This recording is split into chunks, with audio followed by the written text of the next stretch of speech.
ಖಾಸಗಿ ಕಾಲೇಜುಗಳೊಂದಿಗೆ ಶಾಮೀಲಾಗಿ ಸರ್ಕಾರಿ ಕಾಲೇಜನ್ನ ಮುಚ್ಚಿಸುವ ಹುನ್ನಾರ ನಡೆಯುತ್ತಿದೆಯಾ? ಹೀಗೊಂದು ಗಂಭೀರ ಅನುಮಾನವನ್ನ ಎಬಿವಿಪಿ ನಾಯಕರು ವ್ಯಕ್ತಪಡಿಸಿದ್ದಾರೆ. ಗೆದ್ದು ಬಂದ ಜನಪ್ರತಿನಿಧಿಗಳು ಮತ್ತು ಬಂದ ಅಧಿಕಾರಿಗಳು ಅಭಿವೃದ್ಧಿಯನ್ನೇ ಮರೆತು ಗ್ರಾಮೀಣ ಭಾಗದ ಬಡ ವಿದ್ಯಾರ್ಥಿಗಳಿಗೆ ಅನ್ಯಾಯ ಮಾಡುತ್ತಿದ್ದಾರಾ? ಎಬಿವಿಪಿ ವಿಭಾಗ ಸಂಚಾಲಕ್ ಗುರುಪ್ರಸಾದ್ ಹಾಗೂ ಜಿಲ್ಲಾ ಸಂಚಾಲಕ್ ಸಿದ್ದರಾಮಯ್ಯ ಅವರ ನೇತೃತ್ವದಲ್ಲಿ ನೂರಾರು ವಿದ್ಯಾರ್ಥಿಗಳು ತರಗತಿಗಳನ್ನು ಬಹಿಷ್ಕರಿಸಿ ಕಾಲೇಜಿನ ಮುಂಭಾಗ ಧರಣಿ ಕುಳಿತರು. ಕಳೆದ 1 ದಶಕದಿಂದ ಕಾಲೇಜಿನ ಸ್ಥಿತಿ ಶೋಚನೀಯವಾಗಿದ್ದು, ಕೊಠಡಿಗಳ ಕಿಟಕಿಗಳು ಮುರಿದು ಬಿದ್ದು ಸೊಳ್ಳೆಗಳ ಕಾಟ ವಿಪರೀತವಾಗಿದೆ. ಗೆದ್ದು ಬಂದ ಜನಪ್ರತಿನಿಧಿಗಳು ಮತ್ತು ಅಧಿಕಾರಿಗಳು ಅಭಿವೃದ್ಧಿಯನ್ನೇ ಮರೆತು ಗ್ರಾಮೀಣ ಭಾಗದ ಬಡ ವಿದ್ಯಾರ್ಥಿಗಳಿಗೆ ಅನ್ಯಾಯ ಮಾಡುತ್ತಿದ್ದಾರೆ. ಕಳೆದ 3 ವರ್ಷಗಳ ಹಿಂದೆ ಪ್ರತಿಭಟನೆ ನಡೆಸಿದಾಗ ಶಾಸಕರು ಕಟ್ಟಡ ರಿಪೇರಿ ಮಾಡಿಸುವುದಾಗಿ ಭರವಸೆ ನೀಡಿದ್ದರು. ಆದರೆ ವರ್ಷಗಳೇ ಉರುಳಿದರೂ ಕನಿಷ್ಠ ಕಿಟಕಿಗಳನ್ನು ರಿಪೇರಿ ಮಾಡಿಸಿಲ್ಲ. ಸಂಬಂಧಪಟ್ಟ ಇಲಾಖೆಗೆ 15 ದಿನಗಳ ಅಂತಿಮ ಗಡುವು ನೀಡಲಾಗಿದ್ದು, ಅಷ್ಟರೊಳಗೆ ಕಾಲೇಜಿನ ರಿಪೇರಿ ಅಥವಾ ಹೊಸ ಕಟ್ಟಡ ನಿರ್ಮಾಣಕ್ಕೆ ಚಾಲನೆ ಸಿಗದಿದ್ದರೆ ಕಾಲೇಜಿನ ಮುಂಭಾಗ ಅನಿರ್ದಿಷ್ಟಾವಧಿ ಸತ್ಯಾಗ್ರಹ ನಡೆಸುವುದಾಗಿ ಎಚ್ಚರಿಸಲಾಗಿದೆ. ವಿಷಯ ತಿಳಿಯುತ್ತಿದ್ದಂತೆ ಸ್ಥಳಕ್ಕೆ ಭೇಟಿ ನೀಡಿದ ತಾಲೂಕು ದಂಡಾಧಿಕಾರಿಗಳು ಹಾಗೂ ತಹಸೀಲ್ದಾರ್ ಮಮತಾ ಅವರು ವಿದ್ಯಾರ್ಥಿಗಳಿಂದ ಮನವಿ ಪತ್ರ ಸ್ವೀಕರಿಸಿ ಶೀಘ್ರವೇ ಉನ್ನತಾಧಿಕಾರಿಗಳ ಗಮನಕ್ಕೆ ತಂದು ಸೂಕ್ತ ಕ್ರಮ ಕೈಗೊಳ್ಳಲಾಗುವುದು ಎಂದು ಭರವಸೆ ನೀಡಿದರು.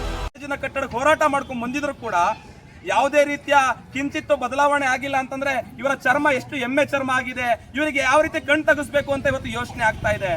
ಇವತ್ತು ಸಾರ್ವಜನಿಕರೆಲ್ಲರೂ ಕೂಡ ಒಂದು ಆಸಕ್ತಿಯನ್ನೇ ಕಳ್ಕೊಂಡ್ಬಿಟ್ಟಿದ್ದಾರೆ. ಎಷ್ಟು ಹೇಳಿದ್ರು ಕೂಡ ಈ ತಾಲೂಕಿನಲ್ಲಿ ಬದಲಾವಣೆ ಆಗಲ್ಲ ಅಂತ ಇವತ್ತು ಒಂದು ಆಸಕ್ತಿಯನ್ನೇ ಕಳ್ಕೊಂಡಿರುವಂತ ಪರಿಸ್ಥಿತಿ ಇವತ್ತು ತಾಲೂಕಿನಲ್ಲಿ ನಿರ್ಮಾಣ ಆಗಿದೆ. ಇವತ್ತು ವಿದ್ಯಾರ್ಥಿ ಪರಿಷತ್ ಹೋರಾಟಕ್ಕೆ ಕರೆ ಕೊಟ್ಟಿದೆ. ಇದು ಸಾಂಕೇತಿಕ ಹೋರಾಟ ಅಷ್ಟೇ. 15 ದಿನಗಳ ಅಧಿಕಾರಿಗಳ ಮೇಲೆ ಭರವಸೆಯನ್ನು ಇಟ್ಟು 15 ದಿನಗಳ ಕಾಲಾವಕಾಶವನ್ನು ಕೊಟ್ಟಿದ್ದೀವಿ. 15 ದಿನಗಳ ಒಳಗಡೆ ಈ ಕಾಲೇಜು ಕಟ್ಟಡಕ್ಕೆ, ಹೊಸ ಕಟ್ಟಡಕ್ಕೆ ಏನು ಗಣಿಬಾಧಿತ ಪ್ರದೇಶದ ಹಣವನ್ನ ಬಳಸಿ ಕಾಮಗಾರಿಯನ್ನು ಟೆಂಡರ್ ಕರೆದು ಪ್ರಾರಂಭ ಮಾಡದೇ ಇದ್ರೆ ಇದೇ ಕಾಲೇಜಿನ ವಿದ್ಯಾರ್ಥಿಗಳು ಕಾಲೇಜನ್ನ ಬೈಕಟ್ ಮಾಡಿ ಆಚೆಗಡೆ ಕೂತು ಓದ್ಲಿಕ್ಕೆ ಸಿದ್ಧ ಇದ್ದೀರಾ? ಯಾಕೆ ಅಂತಂದ್ರೆ ಇವತ್ತು ಪ್ರತಿಯೊಬ್ಬ ವಿದ್ಯಾರ್ಥಿಗಳಿಗೂ ಕೂಡ ಯಾವಾಗ ಸಿಮೆಂಟ್ ತಲೆ ಮೇಲೆ ಕಿತ್ಕೊಂಡ್ ಬೀಳುತ್ತೆ ಅಂತ ಗೊತ್ತಿರಲಿಲ್ಲ. ಅವ್ರು ಯಾರಾದ್ರೂ ಬಂದಿಲ್ಲಿ ನೆಮ್ಮದಿಯಾಗಿ 1 ಗಂಟೆ ಕುತ್ಕೊಂಡ್ ಪಾಠ ಕೇಳ್ಬಿಡ್ಲಿ ನೋಡೋಣ, ಯಾವಾಗ ಅವರು ಇದ್ ಮಾಡ್ಲಿಕ್ಕೆ ಆಗುತ್ತಾ? ಅವ್ರು ಬಂದಿಲ್ಲಿ ಮಲಗ್ಲಿಕ್ಕೆ ಆಗುತ್ತಾ 1 ಗಂಟೆ? ಅಧಿಕಾರಿಗಳಾಗ್ಬೋದು, ರಾಜಕಾರಣಿಗಳಾಗಿರ್ಬೋದು, ಅವ್ರಿಗೆ ಮಾತ್ರ ಎಸಿ ಕಾರ್ಗಳು ಬೇಕು, ಎಸಿ ರೂಮ್ಗಳು ಬೇಕು. ಇಲ್ಲಿ ಬಡ ಮತ್ತು ಮಧ್ಯಮ ವರ್ಗದ ವಿದ್ಯಾರ್ಥಿಗಳು ಯಾವ್ದೋ ಕೊಟ್ಟಿಗೆ ರೀತಿ ಇರುವಂತ ಕೊಠಡಿಗಳಲ್ಲಿ ಓದ್ಬೇಕಾ? ಎಷ್ಟು ತಾರತಮ್ಯ ಇದೆ ಈ ತಾಲೂಕಿನಲ್ಲಿ. ಇವತ್ತು ಸ್ವತಂತ್ರ ಬಂದ್ 80 ವರ್ಷ ಆಯ್ತು ಅಂತ ತೋರಿಸಿದಂತ ಆಸಕ್ತಿಯನ್ನ ಕಾಲೇಜ್ ಕಟ್ಟಡ ಕಟ್ಟಲಿಕ್ಕೆ ಮಾಡಕ್ಕೆ ತೋರಿಸಿದ್ರೆ ಇವತ್ತು ವಿದ್ಯಾರ್ಥಿಗಳು ಬೀದಿಗೆ ಬಂದು ಕುತ್ಕೊಂತ ಇರಲಿಲ್ಲ. ಇವತ್ತು ನಾನು ಹೇಳೋದಿಷ್ಟೇ, ತಾಲೂಕು ಆಡಳಿತಕ್ಕೆ ಇವತ್ತು ಯಾವ ರೀತಿಯಲ್ಲಿ ಹಣ ತರಬೇಕು, ಯಾವ ರೀತಿಯಲ್ಲಿ ಕಾಮಗಾರಿಗಳನ್ನು ಮಾಡಬೇಕು ಅಂತ ಬೇರೆದಕ್ಕೆ ಎಷ್ಟು ಆಸಕ್ತಿ ತೋರಿಸಿ ಮಾಡ್ತಾರೋ ಅಷ್ಟೇ ಆಸಕ್ತಿಯನ್ನ ತೋರಿಸಿ ಈ ಕಾಲೇಜು ಕಟ್ಟಡ ಮಾಡಬೇಕು. ಇನ್ನು 15 ದಿನದಲ್ಲಿ ಮಾಡದೇ ಇದ್ರೆ 100ಕ್ಕೆ 100ರಷ್ಟು ಉಚಿತವಾಗಿ ಶಾಮಿಯಾನ ಹಾಕೊಡಕ್ಕೆ ಈ ತಾಲೂಕಿನಲ್ಲಿ ಇರ್ತಕ್ಕಂಥ ಎಲ್ಲರೂ ಕೂಡ ರೆಡಿ ಇದ್ದಾರೆ. ಇದೇ ಕಾಲೇಜಿನ ಮುಂದೆ ಒಂದು ಜರ್ಮನ್ ಟೆಂಟ್ ಅನ್ನು ಹಾಕಿ ಆಚೆಗಡೆನೆ ನಾವು ಪಾಠ ಕೇಳ್ತೀವಿ ಅಂತ ಇವತ್ತು ವಿದ್ಯಾರ್ಥಿಗಳು ಸಿದ್ಧ ಆಗಿದ್ದಾರೆ. ನಾವೆಲ್ಲರೂ ಕೂಡ ಹೊಸ ಬಿಲ್ಡಿಂಗ್ ಕಟ್ಟಿಸ್ಲಿಲ್ಲ ಅಂದ್ರೆ ಆಚೆಗಡೆನೆ ಪಾಠ ಕೇಳ್ತೀವಿ. ಏನಾದ್ರೂ 15 ದಿನಗಳ ಒಳಗಡೆ ಇವರು ಎಚ್ಚೆತ್ತುಕೊಳ್ಳಿಲ್ಲ ಅಂದ್ರೆ ಎಲ್ಲಾ ವಿವಿಧ ಸಂಘಟನೆಗಳಿಗೂ ಕೂಡ ನಾವು ಅಪೀಲ್ ಮಾಡ್ತೀವಿ. ಎಲ್ಲರ ಸಹಕಾರವನ್ನ ತಗೊಂಡು ಈ ಹೋರಾಟವನ್ನ ಅನಿರ್ದಿಷ್ಟವಾಗಿ ವಿದ್ಯಾರ್ಥಿ ಪರಿಷತ್ ಮಾಡುತ್ತೆ. ಯಾಕೆಂದ್ರೆ ಇವತ್ತು ತಾರತಮ್ಯ ಮಾಡ್ತಾರೆ ಅನ್ಸುತ್ತೆ.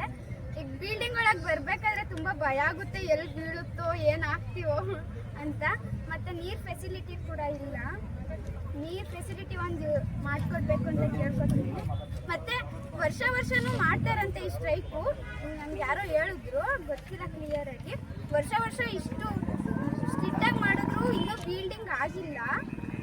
ಯಾಕೆ ಅಂತ ಗೊತ್ತಿಲ್ಲ. ಬೇಗ ಬಿಲ್ಡಿಂಗ್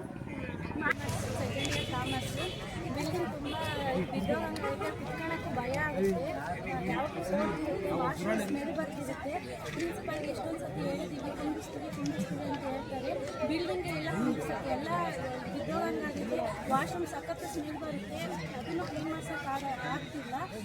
ಎಷ್ಟೊಂದು ಜನ ನಾವು ಪ್ರಿನ್ಸಿಪಾಲ್ ಕರೆದ್ರು ಯಾರು ಬರ್ತಿಲ್ಲ. ಅಷ್ಟರಲ್ಲಿ ಕಾಲೇಜುಗಳು ಎಲ್ಲ ಹಂಗೆ ಇದ್ದಾವೆ. ಗೌರ್ಮೆಂಟ್ ಕಾಲೇಜುಗಳು ಪ್ರೈವೇಟ್ ಅವೆಲ್ಲ ಅಭಿವೃದ್ಧಿ ಆಗ್ತಾ ಇದ್ದಾವೆ, ಗೌರ್ಮೆಂಟ್ ಅಭಿವೃದ್ಧಿ ಆಗ್ತಿಲ್ಲ ಅಂತ ಹೇಳಿ